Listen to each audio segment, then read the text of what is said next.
Chapter 5. The drive to Dallas was cold and lonely, and dark. It was 5 in the morning, and the freeway was blessedly free of traffic. Adam's heater blew lukewarm air into the truck, so he pulled his coat tighter about himself under the seatbelt. He was starting to get sleepy. The Underworld soundtrack wasn't exactly a quiet one, but it did have some soothing atmospheric tracks that were working their magic on him. Adam stared out the windows as he passed numerous construction spots on and off the freeway. He passed countless businesses and wondered if they were hiring. Restaurants, warehouses, movie theaters, the variety was dizzying. But no, he already had a job lined up. Though he knew the company he would be working for, he didn't know where they would place him. The company had numerous contracts with different sites, ranging from tire stores to Walmarts. Even the shipping company he'd worked for had security, and Adam laughed when he thought of being sent there with slightly more authority than he'd had before. Nearly an hour after leaving the townhouse, he realized his exit was fast approaching. He snapped out of his thoughts and took the exit, which brought him to a depressingly industrial area with horribly cracked roads that played havoc on his tires and suspension. He checked his phone's GPS and saw the company's headquarters were somewhere on his right. Since the sun was still down, Adam couldn't see his destination yet. He turned right on the damaged road and kept straight. After a few seconds, he saw the building.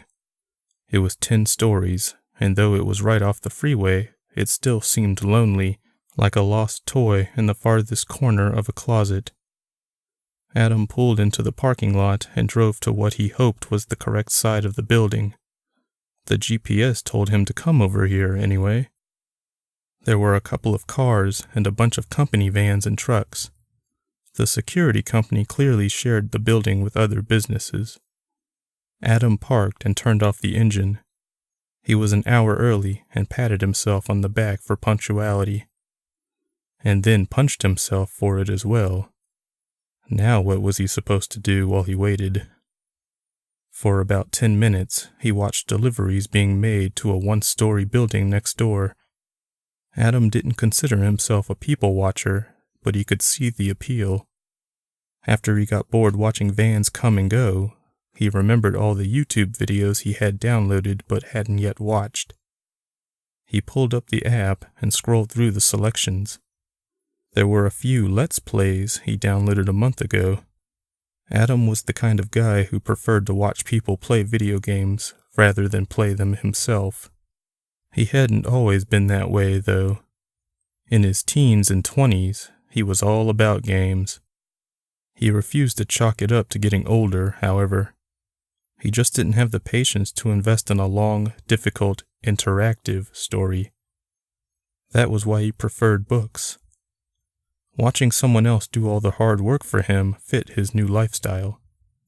Suddenly, he wondered if his tastes would change 10 years from now, or 20. He watched one of his favorite personalities play one of the month's newest games until 20 minutes before orientation. He walked up the steps to the door only to realize it was an employee entrance that could only be accessed with a key card. He sighed and made his way around the building, to the other side. The sky was slowly brightening. He walked through a pair of doors that were blessedly unlocked and scanned a directory by the elevators until he found the room number for his company. It was right down the hall. Adam saw through the glass wall that the suite was dark and unoccupied. There was a receptionist's desk just inside, behind a partition, and a door next to it. He couldn't see much past that. "Wow," he said. "I showed up before the employees. Goddamn punctuality." He walked back to the directory and sat on a bench across from the elevators. He waited as other people entered the building and went about their business. An old woman sat next to him. After a minute of awkward silence, the woman said, "You here for the security job?" "Yes, ma'am." "Me too." Adam studied her without being obvious. The woman had to be in her 80s, with a gray t-shirt tucked into her stomach-high jeans. She tipped a black baseball cap to Adam and revealed a bush of wild gray hair. "Was with another company for 30 damn years," she said. "Then they go bankrupt just like that." She snapped her fingers. "Lucky they transfer me to this company, no questions asked. Just gotta fill in the paperwork to make it official. Same happen to you?" Adam laughed. "I wish. No, I worked for a shipping company. I was a sorter. I got into an argument with a truck driver who looks like Yosemite Sam." "Argument about what?" the woman asked. "It was dumb. I'm embarrassed even thinking about it." He sighed. "And I'm embarrassed that I haven't introduced myself. I'm Tabret." She offered a wrinkled hand. "Adam Young." He shook it, noting it was warm and soft. "You don't have to talk about it if you don't want," Tabret said. "You seem like a nice, respectable young man, and I've always hated Yosemite Sam, so I'm sure that driver had it coming. Whatever it was." "Thank you." Adam studied her for a few seconds. She seemed friendly enough. "One night, I was on break with some other sorters, just standing outside the lobby and minding our own business, when Yosemite stands near us and smokes a cigarette. The smoke kept blowing in my face, no matter where I stood. I got the feeling he knew it and didn't bother helping me out. So I politely asked him if he could smoke somewhere else, since he was alone and the four of us were there first. Then he said, 'You seem uptight. You could probably use a little smoke to calm your nerves.' Then, out of nowhere, I said that my dad died from lung cancer, which isn't true, but I said it anyway, and that I would never smoke. Yosemite just stared at me for a long time, like he was trying to gauge whether or not I was telling the truth. Then he said, 'Cigarettes didn't kill him. His disappointment in you did.'" Tabret gasped. "No, he didn't." Adam grinned. "Oh, yes, he did." "What did you do? I'll bet you smacked him a good one." "No, ma'am. I've never hit anyone in my life. I, called him the C word." "The C word? What's that?" Adam blushed. He couldn't believe he was talking like this to an old woman. "It rhymes with runt." Tabret's eyes went wide. "My, oh my," she laughed. "I'll bet he didn't take too kindly to that." "He sure didn't. He told my manager, and to be honest, I don't think they liked me much and were just looking for an excuse to get rid of me. Lucky I have a friend who hooked me up with this company." "Lucky indeed." A few comfortably silent seconds went by before she said, "Why did you lie about your father?" "It was only partly a lie. He is dead, but not from lung cancer. I only said that to put the fear into him, make him too scared to smoke ever again. Not that I care what happens to him.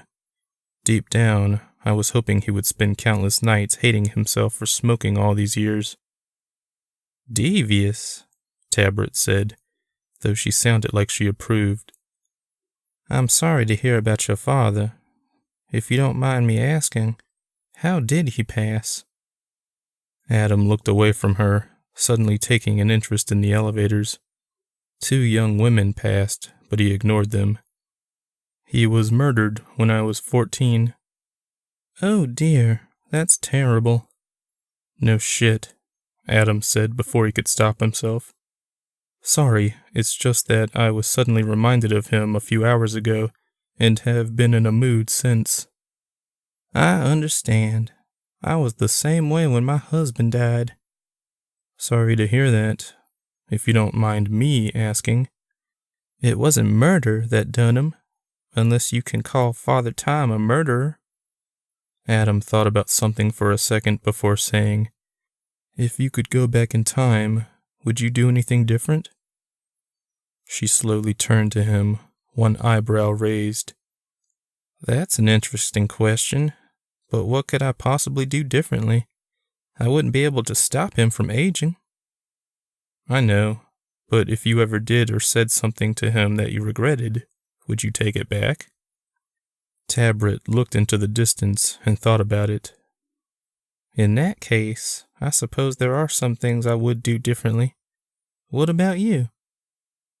I would spend more time with my dad, Adam said. After he and my mom divorced, I sorta drifted away from him. He suddenly stopped talking and didn't know why. Tabret seemed to understand, however. That sounds like a great reason to go back. She patted his lap and then stood up. I should be going. Adam was confused for a moment. Aren't you going to fill out the paperwork? She stopped and smiled at him. Not today. She headed around the corner toward the double doors.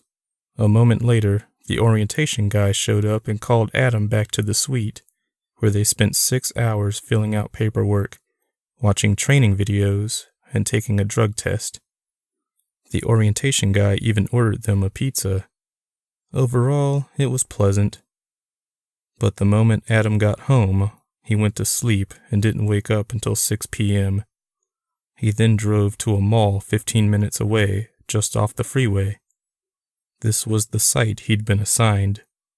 It was an old mall he used to go to a lot when he first moved here, but it had been hit when a newer and better mall was built on the other side of the freeway. Adam was depressed by this, but at least it was close and allowed him to pay rent. It would be 3 weeks before he even thought of watching that time traveler's video.